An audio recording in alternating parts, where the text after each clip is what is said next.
Magandang gabi po sa inyong lahat. Weather update tayo. Dalawang low pressure area ang nasa loob po ng ating Philippine Area of Responsibility.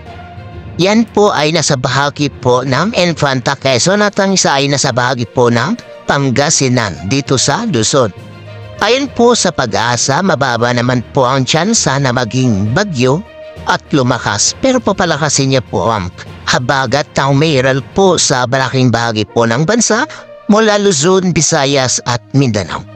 Huwag kalimutan magdala ng payong pag kayo ay lalabas ng bahay. Tatagal po ito hanggang sa sunod na linggo. Makikita po natin sa ating satellite images na mula Luzon, Visayas at Mindanao ay nakaranas po ng makakapal na kaulapan at may mga pag-ulan. Huwag kalimutan mag-subscribe sa aking YouTube channel para sa updates mamaya.